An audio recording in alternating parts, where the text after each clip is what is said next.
여러분 안녕하십니까? 양윤 CR학교 교장 양윤석입니다.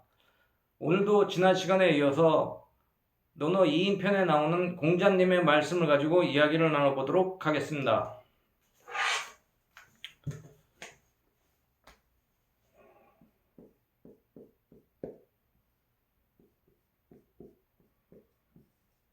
이인편 12쪽에 나오는 말씀인데요. 자왈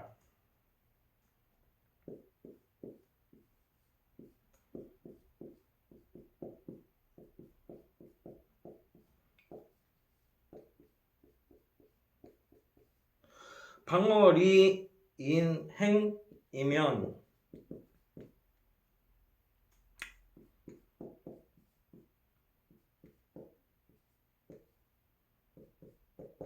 다원이니라, 뭐 이런 말씀이에요. 그러니까 자세하게 들어가 보면요, 자왈 공자께서 말씀하시기를 방어리인행 이에 따라 행동하면 원망이 많을 것이다. 원망이 많다, 이런 뜻이 되겠습니다.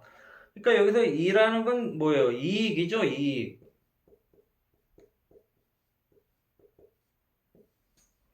누구의 이익이요? 자기의 이익이요. 자기라는 건 뭐 나죠. 나의 이익. 아니면 우리 편, 뭐 이렇게 되겠죠. 자기나 자기 편의 이익, 자기의 이익이라고 봐야죠. 자기의 이익의 방이라는 거는 이제 뭐 우리가 일반적으로 뭐 노을방 이렇게 생각하죠. 노을방. 근데 여기서 이제 따를방이에요. 따를방. 노을방, 이 따를방이 있다 그러면 2번이라는 거예요. 따를방. 이익에 애는 애죠. 뭐뭐세. 그러니까 이익에 따라서 행동하면, 행이라는 건 이제 행동이죠. 이익에 따라서 행동하면 자기의 이익이죠. 누구의 이익이에요? 자기 이익. 나의 이익에 따라서 행동하면 원망이 많다. 원이라는 건 이제 원망할 원이죠. 그건 이제 원망이죠. 원망이 많다라는 거예요. 원망이 많다.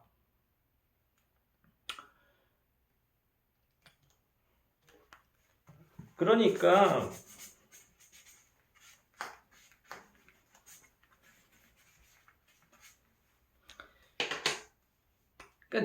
내가 이제 행동을 해요. 어떤 행동을 합니까? 이익에 따라서. 나의 이익을 따라서 이제 행동을 한단 말이죠.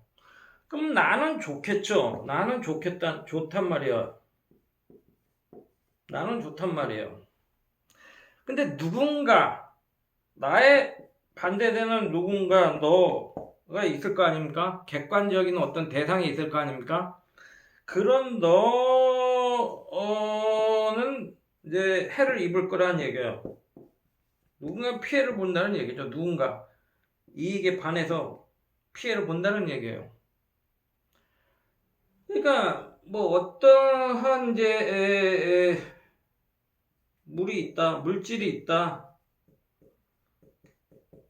어떤 재물이 있다. 이 재물이 있는데 내가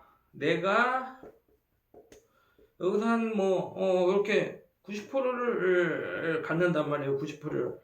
그럼 나머지 너들이 있을 거란 말이에요. 너들이 여기 많이 있을 거란 말이에요. 그럼 그 사람들은 요 한정된 요거로 나눠서 이제 이렇게 해야 된단 말이에요. 그러니까 누군가 내가 이익을 취하게 되면은 누군가는 이제 이렇게 힘든 피해를 보면서 생활을 해야 된다는 얘기죠. 그러니까 나와 너, 그러니까 내가 만약에 이제 뭐 벼슬길을 하는 뭐 군자라고 해보면은 정치인이다. 여기서 이제 뭐 사자, 선비다, 뭐 정치인이다 한다 그러면은 이 사사로움을 버려야 된다는 거죠. 사사로움. 이 나의 사적 이익을 버려야 된다는 얘기예요.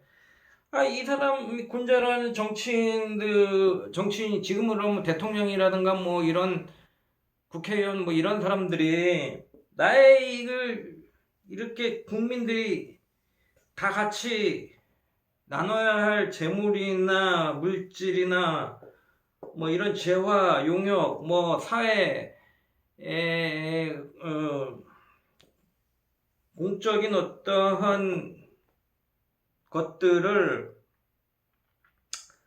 내 이익을 위해서 취해버린다 그러면, 아니면 내 측근을 위해서 또 취해버린다 그러면은 여기서 너라는 건 이제 국민들이 될 수 있고, 국민 중에서도 서민들이 될 수 있단 말이야. 벼슬을 하지 않는 사가 아닌 이 서민들은 이게 이제 뭐 피해를 볼 수밖에 없는 거죠. 그러니까 대표적인 게 뭐 요즘 그렇지 않습니까? LH 사태 그런 것들 이제 자기들의 내부 정보를 이용을 해서 자기들이 이제 이익을 편취하면은 그 해가 대부분 이제 우리 국민들 가운데서도 내 집 마련을 못한 서민들한테 돌아간다는 거예요. 그러니까 내가 내 이익을 취하면은 그 반대급부로 누군가는 손해를 볼 수 있다는 거를 알아야 된다는 거예요. 그러니까 공정하게 해야 된다는 거죠. 법대로. 법 이전에 법대로 해야 되는데, 여러분 이런 걸 아셔야 돼. 법치도 중요합니다. 근데 이거 뭐 법치도 중요하지만 이거 더 중요한 게 뭐냐? 정신이라는 거예요. 이거 꼭 기억해야 된다는 거죠. 정신이라는 거예요. 이 정신. 그 때문에 함석헌 선생님도 항상 정신을 강조하셨죠.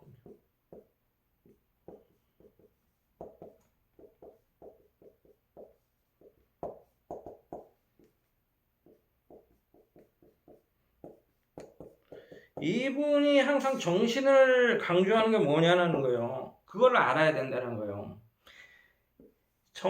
법치가 아무리 있으면 뭐예요? 법치는 두 번째고 정신이 첫 번째란 말이에요. 사람들이 정신이 이제 제대로 안 박히니까 법으로 강제하는 거란 말이에요. 강제하는 거. 그러나 스스로 하는 정신이 있다 그러면은 뭐 이게 뭐 법이 그렇게 규제가 강하지 않아도 된단 말이에요. 그리고 법에도 또 법정신이 담겨 있다는 거죠. 그 법정신에 의해서 법치도 행해져야지, 법정신도 무시하고 하면은 그건 안 된다는 거예요. 그렇기 때문에 모든 게 이제 정신이라고 했을 때, 여기서 정신이라는 거는 이제 저번에도 말씀드렸죠. 이게 단순히 하나가 아니라고. 그러니까 여기서 정신이라는 거는 이제 뭐 이게 신이라고 했으면 이제 이게 정이죠. 그러니까 이게 이제 뭐 본질이다, being이다, 뭐 이데아다 이렇게 한다 그러면은 이게 이제 생성이란 말이죠. becoming이다. 이런 것들, 이제 뭐 어떠한 현실이 나타난 것, 드러난 것이다. 어떤 리얼리티라 그럴까요?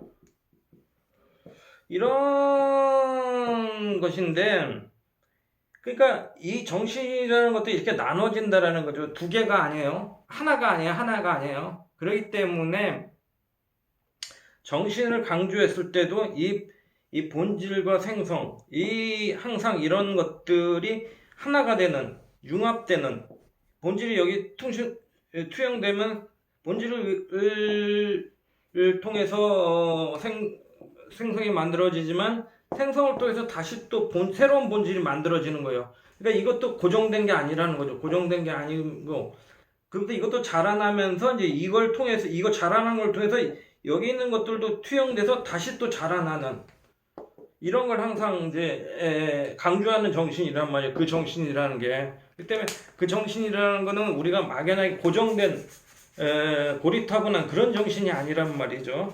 그러니까 항상 그러한 자라남을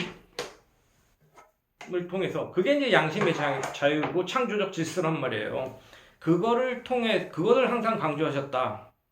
양심의 자유, 창조적 질서. 그게 우리가 지금 얘기하는 규범, 법치보다 오히려 더 중요하다. 그거를 저는 말씀드리고 싶습니다. 네, 감사합니다.